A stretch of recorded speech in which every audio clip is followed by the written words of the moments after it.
gentlemen.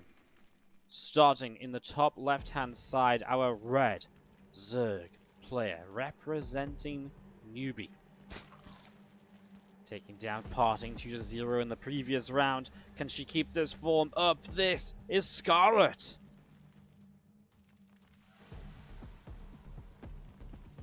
Up against the bottom right-hand side, our blue Terran player. The God of Terran. Maybe some doubting him as of late, but he's been looking good in this qualifier so far. It is Maru. He comes in off a 2-0 against Estrella.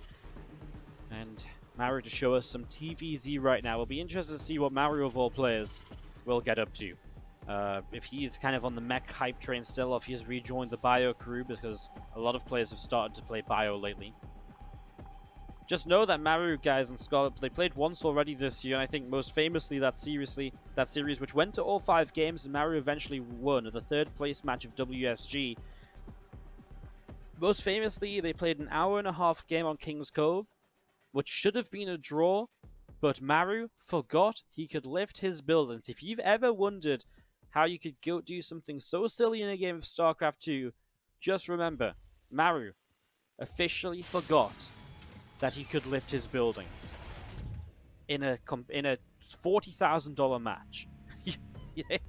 Just take that into consideration, guys. He forgot he could lift his buildings as a Terran player. I don't know how many times I can say that. We were all theorizing. No, everyone was saying there is no possible way. He just forgot. Someone asked him, Crank asked him, and Maru just said, "Oh, I didn't think about lifting my buildings to draw the game." It was truly one of the most perplexing moments of 2019, as we will have the early game here starting up pretty regularly with the Reaper opening up into a Marine nice and safe. Scarlett goes hatch, gas, and pool, so there's no early pool or anything like that, no aggression there. And Maru trying to buy some time on this 3rd base. Just trying to block that down while engineering bait, and Reaper shows up to pick off a Zergling. Another Zergling out through the top side of the map. Yeah, nice block here, and that might force Scarlett to take the 3rd hatchery in the front, or at least just delay the 3rd hatch as the Reaper comes in and will move up to the high ground, looking to see what can be done. So, very low actually. If that Reaper took a shot from those drones, it would have actually gone down. But it does not. It escapes away, and for now will survive, as a few Zerglings will stream in towards this position, takes down that engineering bay. So a few Zerglings just hanging out on the natural expansion, as we do see the Zergling speed going to be finishing up shortly, and we are going to be seeing the factory lifting up, moving over to a reactor. Barracks going to move over as well. Starport just over halfway done. Reaper hops up into the main base, going to go in after some drones as well, and again, a nice little grenade to get this started. Zergling speed finishing up from Scarlett here, so that's going to be done. Starport in the main base about to complete as well, as the link speed allows that Reaper to go down. The Hellions, well, the Reaper just didn't move back soon enough. The sooner you move back towards the Hellions, you know, the safer that Reaper is going to be, right? So, just didn't pull that back fast enough, and there we have the decision early. The fusion core dropping down, so it is going to be the battle cruiser opening at the very least here. So when you open with this battle cruiser, obviously, the choice then goes on from there, right? It's more than just the first BC. Do you go 2nd BC in mech, or do you play 1 BC into bio? That build has really come back into popularity in the last week or two, just approaching these Katowice qualifiers. Again, like I said, the flavor of the week seems to be playing bio for the most part. Mech play seems to be very figured out. As Scarlett getting a roach row. Now look at her gas. She's pretty high on gas, but actually she's going up to 45 drones, which is just a few too many for any sort of realistic roach attack.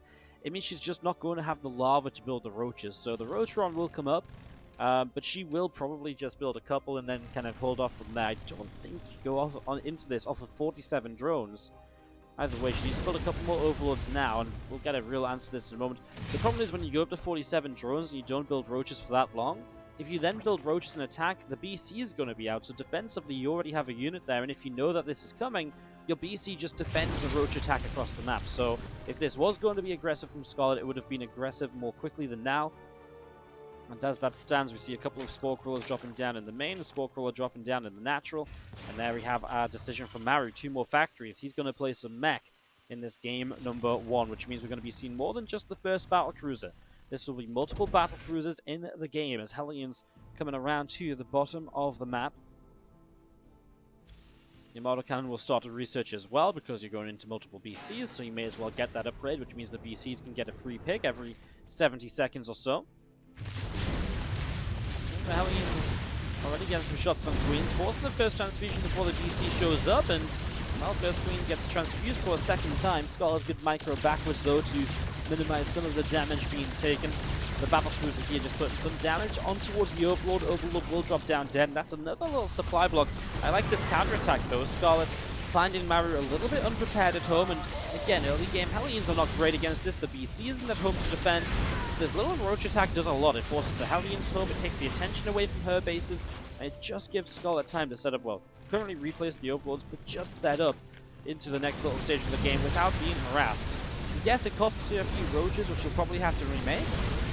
But again, she gets a few Hellion kills, she's going to get an SCP or 2. She already cancelled Depot Force, so you want to be built, killed that off again.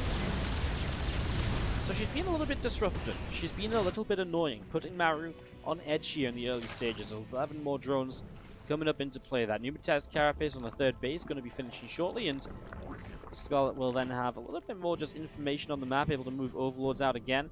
She drops down the Spire, knowing now that she's going to be up against BCs, right? She wants to get up and towards those Corruptors. So that's the realistic next step from her. And after the Spire, when she's got the Corruptors up, then, by then you start getting into the real mech units from Maru, and that's when you probably look towards Swarm Hosts. Unless you play something... Swarm Hosts really just have been the way to go as of late, and then slowly moving in towards Broodlords afterwards.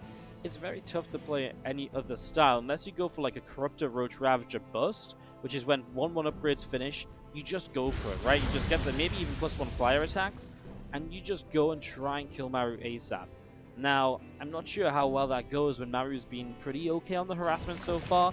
I mean, I guess that said, Scarlett hasn't lost a single drone, so her economy did build up pretty quickly here. There's a couple of Queens already getting shot down, and that battle cruiser will continue to put some damage out on the Spore Crawler Overlords. Coming up to the top side, first Overlord down, and the second Overlord taking a lot of damage too. 6 more Corruptors in production as the 1-1 upgrades on those Evo Chambers. As those Evo Chambers in the main base will take a bit of damage. I mean, they're not going to go down, right? But Maru gets some scouting info. I would still say it's well defended by Scarlett. She's going to get her transfusions off on this Queen, keeps it alive and healthy. She's still only lost 1 drone in this game. When was the last time you guys saw a single drone die to BC harass, especially multiple BCs? Now, I know Maru wasn't overly aggressive with the first one. He didn't go diving into a mineral line. He was pretty passive, teleporting it to the bottom side. But Scarlett's defense here so far has been pristine. Teleports the BCs home now, come in and help clean up a couple of Zerglings running by. Both these players have been very on point with the defense, as there is our infestation pit and the decision from Scarlett to say, okay, cool, I'm going to go up in towards the Swarm Host now. Again, you're getting into that mech army, and those Swarm Hosts will help me contain you. It will help me keep you pinned back while I figure out a later game response, because the rest of the tools you need to fight against mech, they come in a lot of different forms. Vipers, maybe some Infestors with Neural Parasite, getting up into that Hive and Greater Spire for some Broodlords. All of that takes time, and what the Swarm Hosts do off this infestation pit, the Swarm Hosts give you a lot of that time that you wouldn't usually have. So that's going to be the plan here from Scarlett. That's a nice contaminate. Slow down the BC production a bit, especially when you see BCs still being built. It means there's going to be more than 3, and 3 is that cutoff point where if you're going to stop building BCs on your model cannon, you cut at 3. If you're going to just keep building BCs all game long, then you go past number 3 basically. So a contaminate there will slow down this BC and likely more BC production unless Maru just decides 4 will be enough for now because he drops some extra factories down, and that's obviously quite gas expensive at the moment here. The thing is, when Maru looks at this, there's only 10 Corruptors, and that's not unfightable for 4 battle cruisers, and if he realizes that, then he might get into a decent spot. It might also come down to what he feels he needs right now to prioritize, given the fact that he's pretty aware of the fact there's an infestation pit down and very likely Swarm Host play beginning. So maybe 4 BCs will be the magic number for him, as we do just have the Swarm Host production coming up. Going to get into this Nidus, and first wave of Locusts will be ready to fight very shortly. Hellions and Cyclones getting up into their real kind of fighting modes as well. Magfield Accelerator complete and Infernal Pre-Igniter on the way. Infernal extremely important for the Locusts. Oh, that's lovely. Forces a lot of the Locusts to land down over here before they reach a mineral line. It's actually a very ineffective first wave of Locusts. 4 SCVs. It's very it's not really damage, honestly. It's like non-damage. 4 SCVs when you're on 4 bases already as Maru and 73 workers. They rebuild in like a second. So, yeah, it's a nice little touch of damage, but for an entire wave of Locusts, it doesn't slow Maru down at all, and it doesn't give you much momentum already as Scarlett, as this next Nidus is not targeted. I feel like if you target the Nidus here, it's very dangerous. You can cancel those, Swarm Hosts from being able to jump back into it, but just get some lock-ons and looks for some kills. There's more Locusts dropping up. The Swarm Hosts coming off cooldown, and man, I love this from Maru, running units forward, and Scarlett's being punished for not controlling her Locusts correctly. Those Locusts drop down way ahead of time, and this is what you want to be doing, dropping down on top of units as up, etc. So far, that's just not been happening. These BCs have to... I like that decision. Teleports 2 BCs very early, knowing the first 2 are under fire, and Yamato cannons the other 2. Really good play from Maru. Better to keep those BCs alive than get the extra Yamato up and lose one of them. That's actually very good play so far here by our boy Maru, as we see the Cyclones walking on a lot of Roaches being picked away at. Ravager's going down. Man, Maru is actually getting a lot of damage done here. He picks off a lot of units. These couple of Locusts are not going to be enough to change anything. There's some Swarm Hosts going down as well. Another wave of Locusts will probably finally push those Cyclones back. There's a couple of Lings will try and deny this base from building, but they won't get a cancel or anything. It's just going to slow the building process down a little bit. Gets a shank here. I feel like I'm about to look at resources lost, and I'm going to say Maru is very far ahead. 1.5k ahead. When it's 4.5k to 6k, he's trading at 25% better or so. Something like that. Insert mathematics on stream. But he really is trading much better than Scarlett at the moment. And that's adding up. In a game where Maru isn't really mining much less than Scarlett, it can be tough for Scarlett to stabilize there. Bane's been coming up. That's going to be another wave of kind of just busty units to try and break down. It's a very powerful boom composition. As the Banes roll in and the Locusts hit, you can kill a lot of stuff, but then you're very weak while you rebuild Bane needs your Swarm Hosts on cooldown. So it's very, imperative really that you make every single one of those attacks count for it, or count for something. Otherwise, you'll be in some trouble. As the Cyclone's up through the center, the Queen goes down, and a scan from Maru will pick away some more creep tumors. And while the game looks even, right, Scarlett's building a bank, she's got a good amount of bases, she's got a lot of tech coming up. I so far feel like Maru's been in control. I feel like Maru's never really had a moment here where he's been like, oh no, oh, this was a bad trade for me. A few Cyclones going down there to the Banelings, and maybe this was the worst trade he's had so far. But meanwhile, the VC's on the map, and they pick off the bottom left base. I will still stand by the fact that the 10 Corruptors of Scarlett are really not that many. We do have Infestors out, but no Neuroparasites. There's no way to just shut those BCs down completely just yet. Now Cyclones up to the top, picking off a creep tumor already. Cyclones block on, and the Nidus network will be denied. Swarm Hosts going to be teleported on by the BCs, which, they can chase the Swarm Hosts. They're just going to go after the creep tumors. Honestly, they can clean out these Locusts as well, which are just hanging around. And again, just a moment or two from Scarlett where she's not making the most out of her units already. More Hellion Cyclone down to the bottom here. Advanced Ballistics coming up on the Fusion Core. And again, these Locusts are going to be dropping down. Hellions and Cyclones continue to pull away.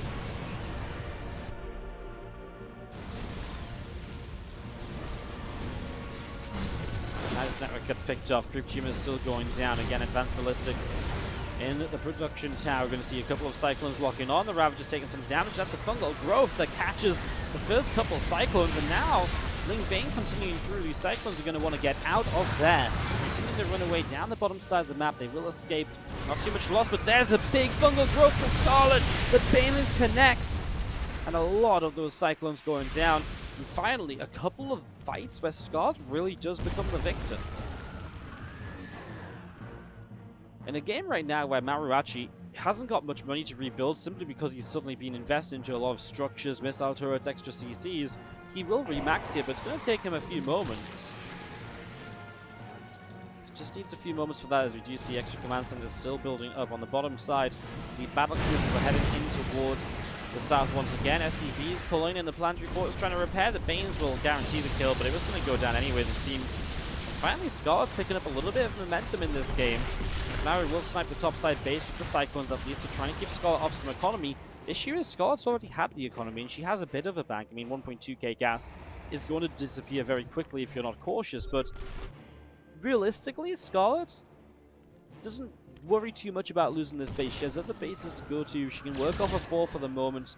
She'll obviously rebuild it pretty quickly. Now, the BC is denying this bottom left base as well. Should work pretty quickly.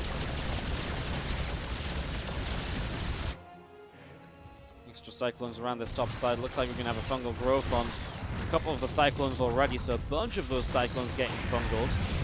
And it's continuing through. The cyclones still going down. On the top side, well, those locusts are popping up, and a Hellion or two chased away as well. And as the BZ's getting into trouble, just immediately teleporting back. Maru really retaining the battle cruisers and being super cautious with them. It allows for the denial of this base down here, right? You know, if he was a bit, more careless with them those earlier, he would have already lost one, and if that trend continues, then you maybe don't have the numbers to pick off that bottom left base and to really maybe hurt Scarlett's economy a little bit further than just picking off this base up here. That was actually a nice catch as well, by the way. A couple of the swarm hosts went down before they got back into the Nidus network. Hellion's getting a lot of the Lings, and actually going to even morph into Hellbats. I mean, Lings on their own just don't make that fight work at all. Maru will want to lift this CC and pull it away unless he's just going to let it go down. Fungal growth and neuroparasites. And that is the first really careless moment of this game with the battle cruisers. So these BCs will go down. Targeted here. I guess they're not got teleport available. Otherwise, Scarlett would have used it already. At the same time, though, the Cyclones and the Hellions showed up. And was that all of the Infestors? Oh my god, all the Infestors just went down. So yes, take my battle cruisers. But hey, say goodbye to one of your very expensive tech units. Overall, though, Maru is still only a couple thousand resources lost ahead, which is not a super crazy amount given the scenario. More Cyclones and Maru coming back down to the bottom left-hand side. We will see these couple Hellions in the Cyclone here picking away. Spinecrawler will go down. Spinecrawler drops, a couple of drones getting picked off as well. Now Creep Tumor is being picked away at around the map also. Another couple of units in the top left going down. +2 flyer attack on the Great Aspire. Coming up about halfway done. The moral of the story of this game really is just Maru's denying the economy wonderfully. And the consistent, having two armies in two places, right? He's got Cyclones locking on over here. He's got Cyclones locking on over here. And this is a dead base, right? You just don't save it against this many Cyclones. Swarm hosts show up, they pop some Locusts. It's like, well, base is already dead. The Locusts are like, wait, what are we defending? We don't see anything. I thought this was, I thought this was ZVT, not ZVP, where the Dark Templar. No. It's just they were so late to the party that Maru army was already gone. And now Maru's going to find another Nidus up here. If he locks onto that and denies it again, just stops Swarm Host relocating to the top right-hand side. And after Maru took a few losses and maybe looked like he was struggling to max out, he's finally back up to maxed and maybe in a better position than he was before. Again, the last few fights for him have really been wonderful to watch, and now the Cyclone count is just getting out of hand. I mean, crazy to think that he really has just built mass Cyclones this game. He's lost 3 tanks, he's got 3 more. But he's just making this Hellion Cyclone style work, which is so different because we haven't seen Mech be Hellion Cyclone really. Yes, it's been like a Hellion Cyclone mid-game, but it's been including tanks, it's been moving into Thors, etc. This is absolutely nothing like that. And as Maru loses a lot here, so does Scarlett. And as Scarlett uses up an entire gas bank, she's only going to reach 150 supply. And Maru just has, Maru's just missing the minerals. If he gets a few more minerals here, his supply is going to rise pretty quickly. Simple as that. 11 Broodlords in production. So as 11 Broodlords come into play, Scarlett will be able to start being aggressive on the map once again. So Broods are the one thing Maru doesn't have an immediate response for. Building a few Liberators is not going to be an immediate help. If you lock onto those Broods, sure, they're going to be in some trouble. He does start to build Vikings and instantly 5 Thors. He actually cancels the build in Cyclones to build Thors instead, which makes perfect sense, right? Thors are the answer to Broods, and these Broods are catching Maru off guard. He wasn't ready for them. He didn't have an army prepared. So this is going to be Scarlett's push now to maybe actually do some damage before those Thors get out here. They're about halfway done. At the very least, these Broods look as though they're going to deny the top right-hand base. So coming up here, first missile turret already dropping down. Broodlings are dropping, and the Planetary Fortress taking a lot of damage on the bottom side. Hellion Cyclone pushing through as well. Going to be seeing this base instantly has to cancel, has to get away. This base, Corruptors are busy elsewhere. I mean, actually, Corruptors, they all morphed into Broodlords. There's no Corruptors to go chase a base down. There's no anti-air here, actually. Scarlett has nothing that shoots up, which means the Broodlords are in a lot of trouble to the Vikings. It's only going to take a few Vikings. They're already chasing those Broods away around the top side. Hellions morphing a Hellbats here to try and tank, and well, the Cyclones on their own don't do well against Lyngbane. They're kiting back towards siege tanks. And those Broodlords will just keep on dying again. Morphed all the Corruptors into Broods, and now Scarlett is paying the price for that. They get to a Spore Crawler. That will be enough for the moment. But she desperately needs Corruptors, and she can't really afford it. Only 66 workers, which is, you know, it's not bad economy, but it's also not late game. Let's build up massive banks economy and rebuild off of massive fights every few seconds. So Spain's going to go in the middle of the Thors, and they get low, but they don't go down. And again, it is that Viking count, which the scan shows where the Broodlords are, and the Vikings just say, well, there's not enough of you guys. Well, there's not enough Corruptors to actually shut me down. Beautiful target fire. Targets down one Broodlord low, and splits the fire onto two different Broods. No overkill in there by Maru again. Fantastic job, and well, now we'll just target down and then just a couple more Broods. The more Broods you get rid of, the easier it is for the Thors to win this out. And well, the Thors have done just that. They're going to kill off those Broods easily, and now the Thors will just sit here. Scarlet's supply is disappearing. Swarm Host going down. And like I said, this is just going to be it, right? GG called from Scarlett, and Maru will take game number 1. Beautifully played Cyclone style. Felt like Maru dominated the early game. Scarlett definitely fought back quite nicely. But as all is said and done, Maru is just a little bit too good at the end and just seemed to have a response to everything there. And Scarlett's Broodlords were kind of a desperation play that then didn't work out. In the bottom right-hand side, down a game. Our red Zerg player, one of the American hopes here in this American server qualifier. When I say America, I mean North American, obviously from Canada. She is Scarlett. Let's see if she can make something happen here in game number 2. Good first game, 20 minutes, but I'm still going to say I feel as though Maru played stronger throughout, honestly. On the top left-hand side, our blue Terran player, Maru. Remember, guys, you win this series, you go into a best of 5 to qualify for Katowice. It can be as simple as that. It can be as simple as that. And do I have an update on the bracket for you guys? That's also a great question. Let me have a quick look at the bracket and just give you any updates. So, up bracket, Zest versus Raynor, Sue. Oh my god, Massa 2-0 TY? What? Wow, that's an upset. So maybe looking towards... Well, we'll see what Massa can do against Sue. Meanwhile, Trap and Solar are playing as well, so that's going to be the winner of Trap and Solar plays the winner of this. Wow, that's crazy. TY in the lower bracket then. Already 2-0 Cham, so Cham is out. First player eliminated completely here today. Alright, well, again, we'll keep this bracket up to date for you guys, but TY is going to try and make a lower bracket run. Otherwise... Here we go, Reaper on the way up from Maru in the main base. Command Center dropping down on the natural. Looking to see what will happen. Going into the second game here on Ephemeron. Maru not going to go any proxy racks or anything along those lines. I am intrigued. Does he play mech again? This map a little bit tougher for mech. I think just a bit more spread out on a lot of the bases, and not to say mech can't work, but also these bridges when you try and play, like, especially the mech that Maru played with Hellion Cyclone pushing across, can maybe get a bit dangerous. Bio works very well on this map because of those bridges and using those to your advantage, because then it's tough for the Zerg to move through. And obviously those bio units a little bit smaller, you can just pass by a bit more easily, you play a bit more drop heavy. There's ways to work around it.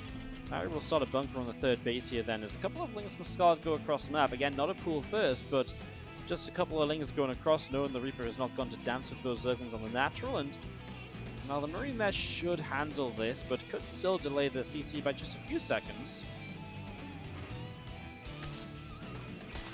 You just see that drone going to nibble away on the bunker with a couple of links. So just cleaning up there. The Reaper did come back home, and again, delaying the CC. Scarlett. It's Maru. Look at that. He knows exactly when he can put that SCV back on the command center and knows how much damage he can take without it going down. Nicely done. This other SCV makes it home alive as well, which is always good to see. And that Zergling speed from Scarlett going to be finishing up in a few moments' time. So that Zergling speed, as that finishes, we are going to have the ability to get on the map a little bit. She's going to go into a Roach run pretty early as well, as we still wait to see what Maru's plan is. Starport finishing in the next few moments. So looking to finish that Starport in a short while here. Once that Starport is done, we do begin to see what the plan is. Looks like the barracks is going to go to the... the barracks is going to go float forwards. Oh, interesting. Because he's got a couple of Marines, so looking to push the Overlord back. Alright then. Well, meanwhile, again, the Fusion Core will start. Like I said, there's absolutely builds where you can see a couple of... You can absolutely get builds where it's like a single BC into bio. But as Maru played mech in the first game, it could very well just be mech here again. I wouldn't say it was the simplest game in the world for Maru, but in the end he was able to make it work. And in the end it still looked pretty confident throughout, with a couple of small losses along the way where it was like, ooh, well that's scary. But again, in the overall story of the game, Maru seemed to be in pretty good control. And there was never a moment where it's like, oh my god, Maru's absolutely just got to make a sick hold here to not die, and that sort of stuff. Hellions able to pick off a Creep Tumor. Overlord still hanging out overhead, and a couple of Ravagers and Lings heading up through the center. The Hellions down toward the third base here, and the Queen able to sit around. Two more refineries from Maru coming out on the natural expansion, and again, those Hellions just pulling back up through to the upper left side. This time he sees all this Roach Ravager being built, and this time Scarlett's working count is much lower. It's only on 39 drones. So this, obviously, as these units get built, is much more aggressive. Scarlett looking to attack here now. The thing is, this BC is not far from finishing. So eventually, you kind of give in to the fact that you're probably going to lose these units eventually to a battle cruiser. The question becomes, how much can Scarlett do before the BC cleans this up? Can she do enough damage to just get far enough ahead? Well, let's find out. Ling is getting a little surround on a Marine there. Small corrosive bars dropping down. Factory taking damage. And there's that BC about to pop out. The fact that BC pops out when these Roaches and Ravagers are already on the mineral line, though, doesn't seem great for Maru. You see a lot of workers going down at the same time, though. Hellion not too running by. Only a couple of drones.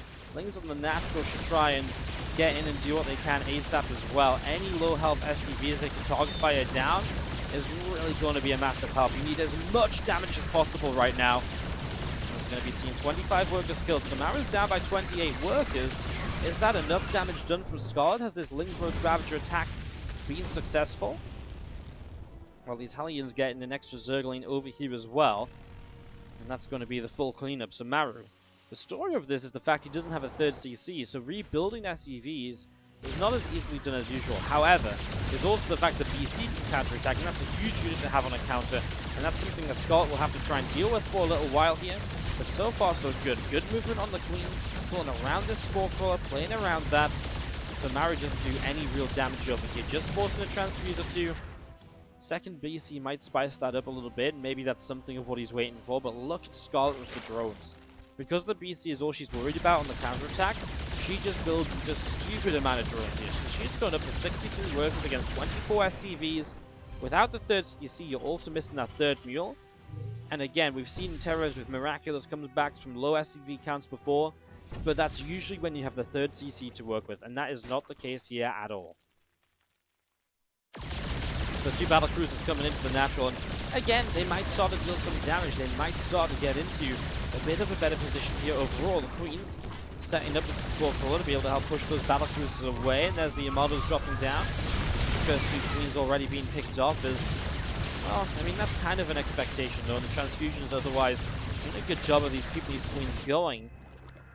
Is that really 18 workers killed here? That's crazy. I think we just saw a couple of Hellions on the third base that we actually just missed, which helped to kill some of those workers. That's massive, because suddenly Maru's only 16 workers behind instead of, what, like 30? And Scarlett's going to maintain that advantage. She goes into the Spire, starts +1 missiles. This is one of those scenarios where you can just see the factory follow-up is going to be very delayed. So this is absolutely, I think, a scenario where the full-on, like, just Corruptor, Roach, Ravager timing should be very successful if she just wants to play aggressively. Maru will struggle to have enough up to hold an attack like that. You know, the only thing he's really going to have great against Roaches in good numbers is BCs, and if the Corruptors are up to deal with those, well, then you're going to have trouble there as well. So Scarlett looking very good here in this game number 2, making this a bit of a more difficult bracket run for Maru. If she can take a map off of him, just makes life that much harder. Single Zergling from Scarlett continues to run out over on the right-hand side, patrolling over, just looking to see what is going on with these other Zergling out on the left-hand side. This Overseer of Scarlett going to drop a Changeling into the natural expansion. As that presses forwards, they have a couple of engineering bays dropping down behind the mineral lines. And obviously it gives you some opportunity to move in towards some of these upgrades here. So some upgrades to be on the way shortly as Spire finishing up from Scarlett in the main base. Like I said, the first few Corruptors on the way out, and that's why these PCs get into trouble. Scarlett on 66 drones, full 3-base saturation. So again, if you just cut workers here and make a lot of units, the bust potential is huge. If you just go for a max out and attack, it should be difficult for Maru to hold. Maru's actually on double factory because it's going to play into bio. Wow. I feel like that makes this even weaker for him. Although if he catches Scarlett without a Carapace upgrade with 1-1 bio, he might be able to make something happen. First BC teleports away as now some Queens going down. Corruptor's obviously showing up and saying, hey guys, what's going on? Does Scarlett know about the bio at all? She did see a barracks building there, so she does know, and she saw the engineering base, so she knows it's bio.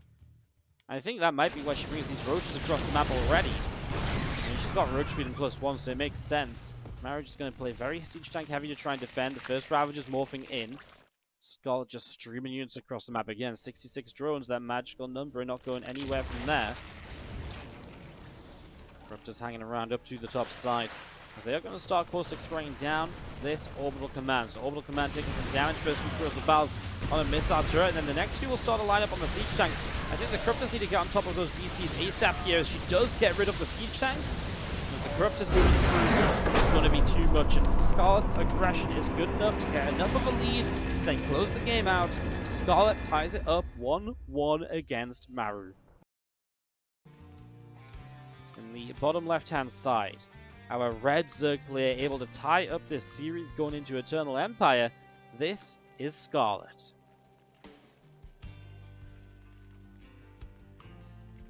And in the top right-hand side, our blue Terran player is Maru. Game 3 of this series, and away we go on Eternal Empire to try and figure out who will advance to the qualifying match. I'm not going to talk about too many of the other results during the games, guys, just in case people are watching this on YouTube and trying to stay spoiler-free from matches they haven't seen and stuff. And if you are watching on YouTube, hello, I'm sure this one's going to be up on my channel soon. So you consider commenting, liking, and subscribing. You guys know it helps. I will say that, of course.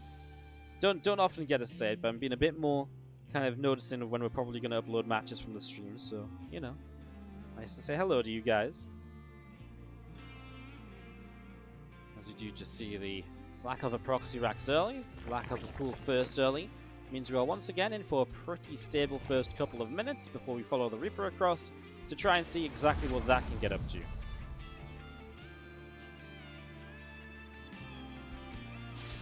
So there's that Reaper starting up already as the Orbital Command morphs in up on the main base, and first SCV from Maru will start to move out into the center of the map as well. Wardy, can you turn up your own volume? It's kind of quiet in comparison to the game sounds. You know, a few people mentioned this lately. It's probably because I'm on NA, and I just haven't edited the volume on NA. So I will turn it down a little bit. Hopefully that helps out, guys. Apologies for that. I've been playing with my audio settings a lot lately, and it's probably the first time I've casted the American server since then. So probably just that. Hopefully that helps. Hopefully now they're not overly quiet. Fingers crossed. Oh, yeah, okay. That will be the one thing I do read from the Twitch chat as we're just getting started. With the Reaper coming down to the bottom left-hand side, the Overlord coming into the natural to have a scout. Command center about halfway done as we do see SCV, the drone, having a little bit of a skirmish there. The factory dropping down, the reactor building. Moving in towards the Hellions here. SCV pulling all the way back up. Reaper coming in and is going to go after a few of these Zerglings, so Ling's taking a little bit of damage here and there. That third hatchery on its way, and again, just going to be seeing the Reaper pulling back a little bit, so nothing too crazy. I mean, the 3cc you could argue is a little bit crazy, perhaps. I mean, it's pretty standard overall. Just says, hey, you know, I want to play macro. Eternal Empire is probably the safest map for this. Very safe 3 bases. Large maps, so roach rushes take a long time to hit on here. So pretty much the safest map you can go 3cc off of 1 gas on. The question after this is, do we see a starport on a tech lab and a battle cruiser, which would be very greedy? Yeah, oh no. Barracks. It looked like he was going to build a starport here, right? Next to the barracks with the tech lab, so you could play a swapperoo. No, he's actually going to build this barracks here so he can go to the reactor more easily after the next 2 Hellions. He's going to go for a fast stim, so we're going to get to see some bio play from Maru off the 3cc. That's exciting, because we're about to see some Maru bio into a macro game, without, obviously, taking a lot of damage in the early stages as well. So that's where we are at as the Reaper. From Maru, continuing down to the bottom side of the map. Couple extra queens on the way. Stimpack, command center number 3, like I mentioned. All that bio setup, and the Reaper just going to get a little scout into the main if possible. The queen will turn it. Just seeing drones transferring, though. It's very hopeful for Maru to just say, okay, you're not being aggressive. No third gas here, for example. Just sees no reason to worry about aggression in these early stages.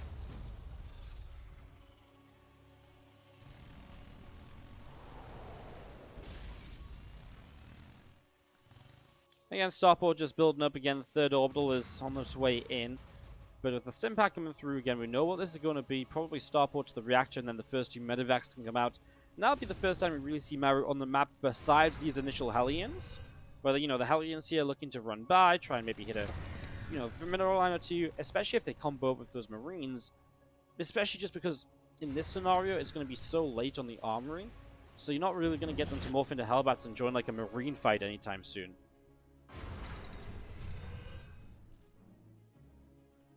As the Hellions take to the Watchtower, just keeping control here, trying to slow down, scare this creep tumor from expanding around, right? That's the big thing right now. If you can stop that creep tumor expanding places, it'll go a long way to help. Stimpack going to be finishing up from Maru in the main base, and again, 2 medevacs still on the way out. The factory about to finish the tech lab. And there's the orbital command from Maru floating over to the 3rd base as well.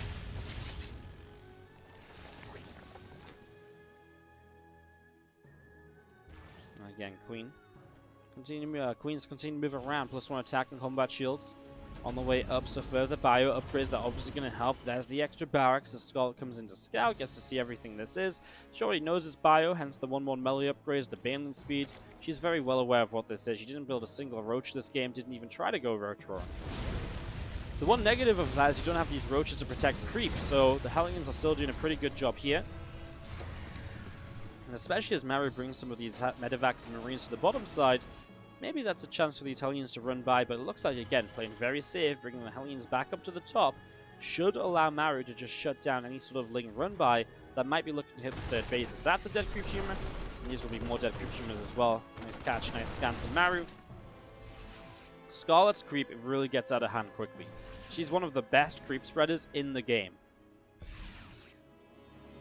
So the more you catch that creep and deny that early on, the better for you that's going to get. There's a couple extra creep tumors coming down. It's well, that's actually a straight up kill on that bottom side.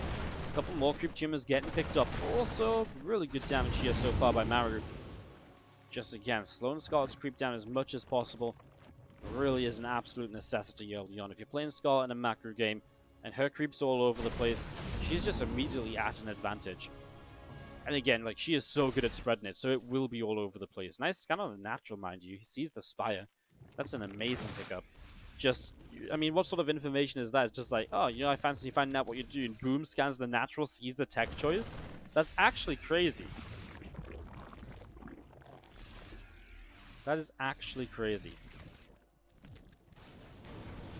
Tank on the low ground. Love that little position. Now the Hellions will come back in. Some little armory so they can't morph into Hellbats to soak up the Bane shots. But even just some splash damage on Lings here could be nice. The Marines pressing through. The Lings get their 1-1 upgrades at least, so that will help. Maru's 2-2 slowed down by the fact that the armory isn't done just yet. In fact, Maru missing the +1 armor, but that's not mattering because Scarlett isn't fighting. So Maru will be 1-1 as well by the time these Lings actually try and connect. That low ground tank, oh my god, is actually going to take so much damage from the couple of Zerglings there. Just gets saved, and so we'll get some more shots off as Maru pulls back. Now starting to target fire down Banelings, and oh my god, Maru, the control backwards was beautiful, and he's able to keep all of those Marines alive until the very end, means he trades so very well. That was extremely well done. I have to say that tank on the low ground and saving it was huge because he got so many of the Banes because of the siege tank, which he kept alive. And that was just a really nice position. Just says, well, yep, down here's hard to deal with. Scarlett was good to send a couple lings over. 1 or 2 more lings, it goes down that little faster. They might actually change this entire game because then so many more Banelings are actually going to successfully roll out those Marines. You don't lose as many lings. And Maru has a bit of a tougher time. Maybe he's not up 15 supply right now, pressing towards your creep spread again. Some Banelings unfortunately rolling the wrong way around, and as he continues to maintain control of the creep on this bottom side, it just means he's consistently able to get close to that 4th base, which is always a danger for the Zerg. If the Terran is able to push in that direction, you've got to be very careful now. The middleists on the map, can they make a difference for Scarlett? As Maru takes out even more creep spread. Being very safe though, again, very conservative, has the medevacs here, sent the tanks back, so it's just the Marines that can then lift up and escape if needed. Targets down 2, 3 middleists. And then we'll unload on this other side. The meters cannot realistically chase that. And the Zerglings now running in on their own. The Banes are a little late to this party. I mean, Maru... I don't think Scarlett realizes her units are here. Maru target fires down all but one of the Banes. And Scarlett, again, not a good fight. Some mistakes being made. She is absolutely a little bit flustered at the moment. And these are uncharacteristic mistakes from Scarlett. As Maru's just putting on enough pressure to force those mistakes out. And that's what's so great about Maru. You just take, give him an inch and you'll take a mile. Not even a yard, you'll take an entire mile. That's how great he is, especially with this bio plane. That's how bio works. You get a small advantage and you can really push it to the max. And for the Zerg, it's all about just holding on, not giving them advantages up, and just defending until you sort of hit that later game scenario. And it's oftentimes very close, it's oftentimes very back and forth. As the Thor production started, a second factory came down here. That means that Widowmine production started as well, because you then get into the tech lab from the Thor, you can get drilling floors. And so now, this is actually a very scary army because you want to fight Widowmines and tanks in 2 different ways. Against tanks, you kind of want to swarm in all from different directions at once. Against Widowmines, you want to send a few units forward at a time.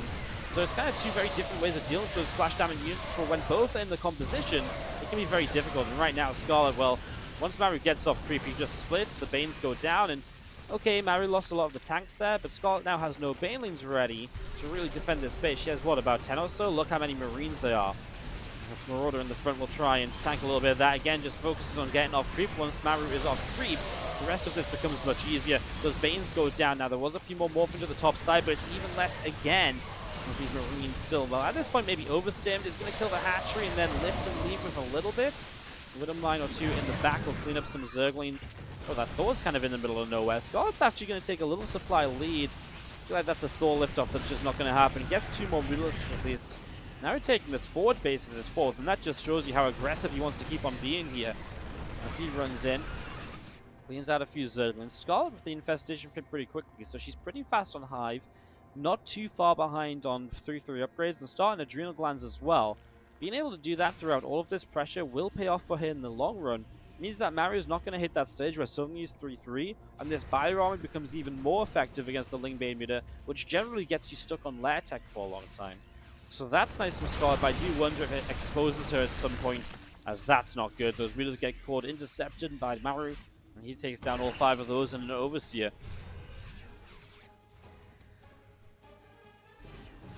A few Corruptors continue to build up as the Zerglings pulling back down the left-hand side. Hatchery on the bottom and another hatchery on the left as well. Creep is, like I said, for how much Maru's denied the creep's still impressive, and that's why you've got to deny the creep of Scarlett. Because if you don't, it gets out of hand. Scarlett right now only has 2 Banelings ready, and that's the next issue. She has basically nothing ready to go, and Maru just backed away and actually just built up for a moment or so. He just has so much now. Here come the Banes. They finished morphing, but again, how much do you actually kill here as Scarlett? Some extra Banes on the top side off creep will not connect very quickly. And Maru is just going to lift up that Thor, bring it back. Reinforcements still coming in. Still just a couple of Banes that are going around the place. Now he gets some Widowmines, but not quite. And again, Maru just streams reinforcements across the map. Up 35 army supply right now and pushing this base. Now Scarlett, if she loses this, could maybe go across to the 9 o'clock position, which she took recently. But yeah, it's going to be pretty tough, right? The Zerglings stream in. The Banelings aren't there. Again, when you're just streaming in Zerglings, it's never going to look good. Maru looks as though he will go through to the qualifying match with a 2-1 over Scarlett. A pretty great series, though. A very entertaining series. And honestly, it's always scary when you don't quite know, like when you go into this and you're like, oh, it could be good, it could be great, but it could also be like 2 proxy barracks and it's terrible. It's, the series is over in 10 minutes. This series delivered, and I'm very glad for it. Maru 2, Scarlett 1, and Maru into the qualifying round of the IEM Katowice server qualifier.